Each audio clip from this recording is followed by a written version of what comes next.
ماحول بچائیے ایک عام آدمی کی نظر میں ماحولیاتی مسئلہ بھی ایک سائنسی مسئلہ ہے جس پر سائنسداں بحث کرتے رہتے ہیں۔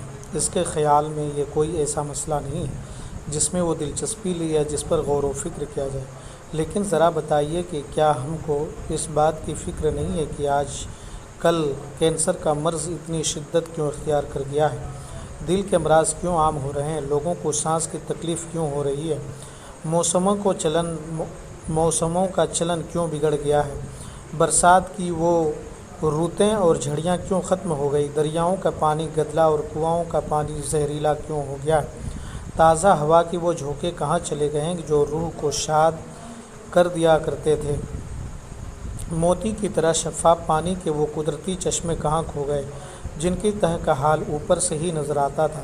یقیناً یہ ایسے مسائل ہیں جن کا تعلق ہم سے اور ہماری فنا و بقا سے ہے۔ اب اگر یہ کہا جائے کہ ان تمام مسئلوں کا سیدھا واسطہ ہمارے بگڑتے ہوئے ماحول سے ہے تو کیا اب بھی آپ ماحولیاتی مسئلے کو محض سائنسی مسئلہ کہیں گے؟ قدرت نے دنیا کی ہر چیز کو ضرورت کے اعتبار سے ایک دوسرے سے جوڑ دیا ہے۔ یہاں ہر ایک چیز دوسری چیز کو کسی نہ کسی طرح متاثر کرتی ہے۔ اس آپسی تعلق کو سمجھنے اور سمجھانے کا نام ماحولیاتی سائنس ہے۔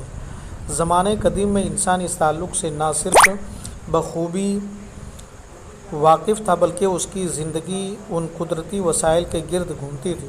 وہ پانی کے ذخیروں کے پاس بستیاں قائم کرتا تھا تاکہ قدرتی پانی اسے حاصل ہوتا رہے، جنگلات سے وہ لکڑی، چارہ اور غذا حاصل کرتا تھا، زمین وسیع تھی اور آبادیاں کم تھیں۔ رفتہ رفتہ انسانی آبادی بڑھنے لگی تو ان وسائل کی مانگ بڑھی، ان پر دباؤ بڑھا اور ان کے لیے آپس میں لڑائیاں شروع ہوئیں۔ کسی ملک کے زرخیز اور سرسبز و شاداب علاقوں نے وہاں حملہ آوروں کو بلایا تو کسی ملک کے جانور اور چراگاہیں دشمن کی نظروں میں آ گئی۔ طاقتور قوتیں اور ممالک کمزوروں کے وسائل پر قابض ہو کر انہیں بے دریغ استعمال کرنے لگے۔ قدرتی وسائل پر دوسرا حملہ صنعتی انقلاب کے دوران ہوا۔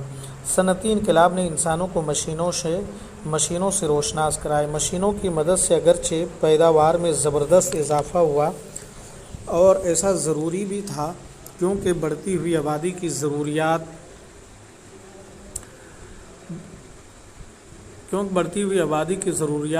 بڑھتی جا رہی تھی، لیکن اس اضافے نے خام مال کی مانگ اور بھی بڑھا دی۔ جہاں کاغذ بنانے کے کارخانے لگے تو وہ علاقے جنگلات سے پاک ہو گئے کیونکہ تمام لکڑی کاغذ بنانے کی نظر ہو گئی۔ جہاں کسی دھات سازی کا کام ہوا تو وہاں کان کنی اتنی ہو گئی کہ تمام زمین کھود کھود کر بنجر بنا دی گئی۔ وقت کے ساتھ ساتھ نئی ترقیات ہوتی گئی اور انسانی زندگی پر مشینوں کی گرفت بڑھتی گئی۔ اس کا نتیجہ یہ ہوا کہ جو قدرتی توازن اس دنیا کے مکینوں کے درمیان تھا وہ برباد ہو گیا۔ انسان کے ارد گرد اس کے اہم ترین ساتھی زمین، ہوا، پانی، جنگلات اور دیگر جاندار ہیں۔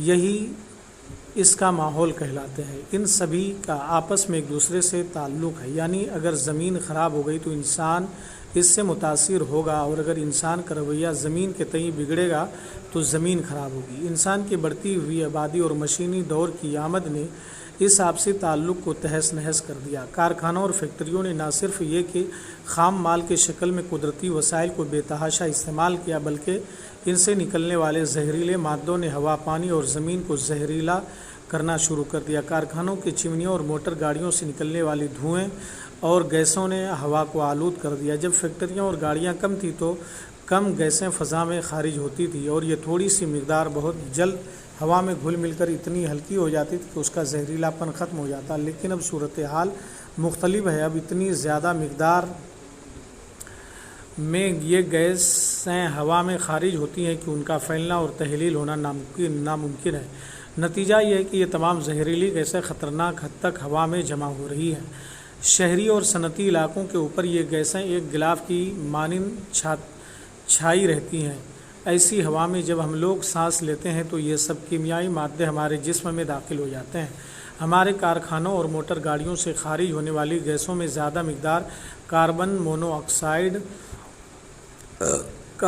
آکسائڈ، نائٹروجن ڈائی آکسائڈ، نائٹرس آکسائڈ، سلفر ڈائی آکسائڈ اور کاربن ڈائی آکسائڈ گیس کی ہوتی ہیں۔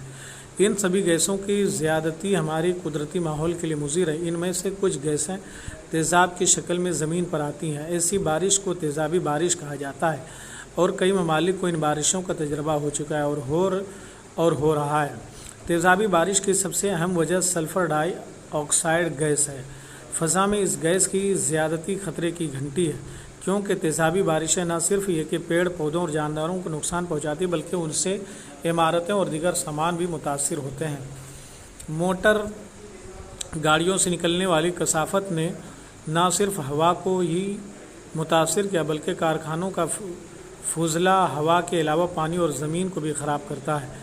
جب کارخانے کم تھے تو ان کا تھوڑا سا فضلہ پانی میں تحلیل ہو جاتا تھا، لیکن جیسے جیسے کارخانوں کی تعداد میں اضافہ ہوتا گیا پانی میں آلودگی بڑھتی گئی۔ آج یہ حال ہے کہ کسی بھی دریا کو ہم پوری طرح صاف اور صحت مند نہیں کہہ سکتے۔ کسی کا پانی سڑ رہا ہوتا ہے تو کسی کا پانی رنگین ہو گیا ہے، کسی میں گاد بہت ہے تو کسی کے پانی تیزابیت اتنی ہے کہ اس میں رہنے والے سبھی جاندار ہلاک ہو چکے ہیں۔ ہوا اور پانی کی کثافت کو قابو میں رکھنے کے لیے قدرت نے بڑا اچھا انتظام کر رکھا ہے۔ زمین کے سینے میں پھیلے ہوئے جنگلات یہ کام بخوبی انجام دیتے ہیں۔ ہوا کی آلودگی کو درخت اور دیگر پودے جذب کر لیتے ہیں، نیز ان ہرے جانداروں سے خارج ہونے والی آکسیجن گیس ہوا کے زہریلے پن کو بھی کم کر دیتی ہے۔ تاہم افسوس کی بات یہ ہے کہ جنگلات بھی انسان کے دسترس سے محفوظ نہ رہے۔ کہیں پر رہائش کے لیے جنگلات کو صاف کیا گیا تو کہیں کھیتی باڑی کے لیے جنگلات کاٹے گئے، یا پھر کارخانوں اور فیکٹریوں کو قائم کرنے کے لیے جنگلات کو ختم کر دیا گیا۔ ان سب باتوں کا نتیجہ یہ ہوا کہ زمین کا یہ ہرا غلاف اترنے لگا، جس کی وجہ سے آلودگی میں مزید اضافہ ہوا۔ بھلا ہم میں سے کون ہے جسے اپنی صحت عزیز نہ ہو؟ تو پھر یہ بے حسی کیسی ہے؟ ہم کیوں انتظار کریں کہ جب چیکنگ اور چلان شروع ہوں تبھی اپنی گاڑیوں اور کارخانوں کو درست کریں گے؟ اگر ہم کو اپنی صحت پیاری اور اپنے ننھے منھے مسکراتے بچوں کے صحت مند فضا مہیا کرنی ہے تو ہمیں یہ بے حسی اور لاپرواہی چھوڑنی ہوگی، ورنہ یقین کریں کہ ہم اپنے معصوم بچوں کو ورثے میں ایک ایسی زہریلی فضا اور ماحول دیں گے جس میں وہ کبھی مسکرا نہ سکیں گے، اور شاید اگلی نسل کی مسکراہٹ تو دیکھ بھی نہ سکے۔ تلخیص: محمد اسلم پرویز نے اس مضمون کو لکھا ہے۔ کافی خوبصورت مضمون ہے۔ لفظ و معنی میں ہم آئیے کچھ بات کر لیتے ہیں۔ خام مطلب کچا، دھات سازی مطلب دھات بنانے والا، کان کنی مطلب کان کھودنا، مکین مکان میں رہنے والا، تحلیل ہونا مطلب گھل جانا، خل ہو جانا، کثافت میل کچیل گندی، فضلہ کچرا کسی چیز کا بیکار ہونا۔ غور کرنے کے بعد اس مضمون میں مصنف نے معاشرے کے ایک اہم مسئلے کی طرف اشارہ کیا ہے۔ آج جانے یا انجانے ہم اپنے ماحول کو بگاڑ رہے ہیں اور اپنے لیے بہت سے خطرات پیدا کر رہے ہیں، مگر ہم میں سے اکثر اس سے بے خبر ہیں۔ سوالوں کے جواب لکھیے۔ صنعتی انقلاب سے ہمارے قدرتی وسائل کس طرح متاثر ہو رہے ہیں، بیان کیجیے۔ تیزابی بارش کسے کہتے ہیں، اس کے اسباب پر روشنی ڈالیے۔ ہمیں اپنے ماحول کو بچانے کے لیے کیا کیا اقدامات کرنی چاہیے؟ ماحول بچانا کیا صرف سائنسدانوں کا ہی کام ہے یا ہر شہری کا؟ مختصراً لکھیے۔ عملی کام: اپنے دوستوں کے ساتھ مل کر ماحول بچاؤ تحریک شروع کریں، لوگوں کو پیڑ پودے لگانے، آلودگی کو کم کرنے، گاڑیوں اور کارخانوں کی زہریلی گیسوں کو دور کرنے کے لیے تاکید کریں۔ ایک پوسٹر بنائیں جس پر مختلف رنگوں سے لکھیے، بچوں کی مسکان بچائیں، آؤ ہم ماحول بچائیں۔ کافی خوبصورت مضمون، ماحول بچائیے، یہ اسلم پرویز صاحب نے لکھا ہے۔ آپ لوگ اس مضمون کو اپنے دوسرے بھائیوں تک شیئر کریں تاکہ زیادہ سے زیادہ ہمارے بھائی ماحول کو اور اپنے ارد گرد کے علاقے کو وہ محفوظ کر سکیں اور آنے والی نسلوں کے لیے اس دنیا کو ایک بہترین دنیا اور مسکراتی ہوئی دنیا کو وہ دے سکیں۔ شکریہ۔